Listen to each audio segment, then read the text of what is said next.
Look, the problem we were really trying to solve in Myanmar was actually how people move money around the country. It's a really unbanked country. Anywhere between 5 to 15% of people are banked. So it's a very difficult country to move money around. So really what we've been trying to do is set up an infrastructure of agents to make it very easy for people to move money from point A to point B. 5% is an extraordinary number, but when you stack that up against how many people have mobile phones, I mean, that gives us a real idea of what the opportunity is for other apps and just for the whole space, really. Yeah, it's a fascinating market. I mean, Myanmar is probably as advanced from a smartphone penetration perspective as Thailand and Malaysia. At least 80% of the phones in market are smartphones. We see data consumption that really is equal to Thailand and Malaysia.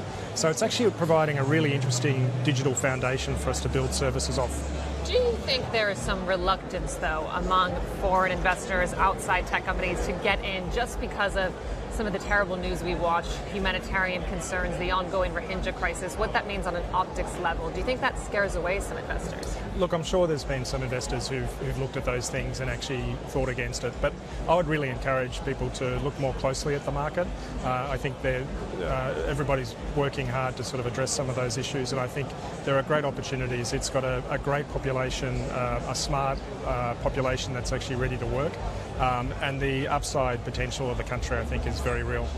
And what is the growth potential for you then? Are you talking about focusing on growth, still scaling up just within Myanmar? Are you looking at other products? I know you had flagged insurance as one possible area. Are you any closer to that? Yeah, so look, we're working very closely on money transfer, and we really think we've taken a very strong position on money transfer now.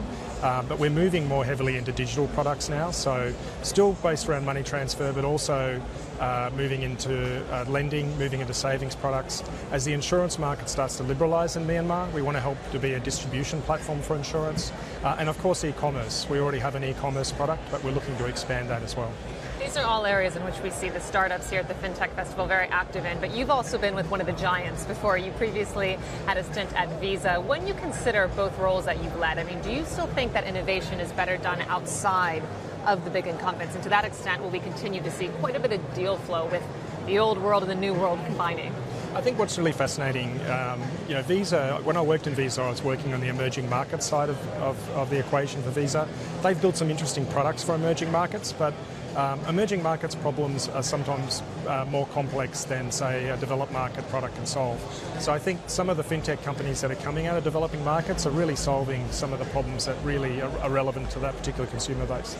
Some of these problems that you yourself are solving, many of the fintech companies are solving, have a lot of data dependence, and that is seen as crucial to the investment perspective, but also customers worry about what that data means, just how vulnerable it is. I know you've also had roles where you've advised regulators on such topics. I mean, do you think we have it right when it comes to balancing the potentials of data and then making sure that it's not put in wrong hands? Yeah, look, it's a very important question. I mean, certainly in Wave Money, we follow the guidelines and the regulations that are in place around data protection. Our parent company, Telenor Group in Myanmar, takes privacy and data protection very seriously.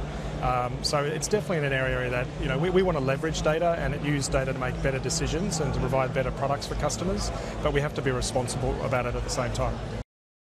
Hey everybody, it's Hadley Gamble from our new CNBC Middle East Bureau in Abu Dhabi. Thanks for stopping by. Now to watch more, you can try one of the videos that just popped up on your screen. And don't forget to subscribe.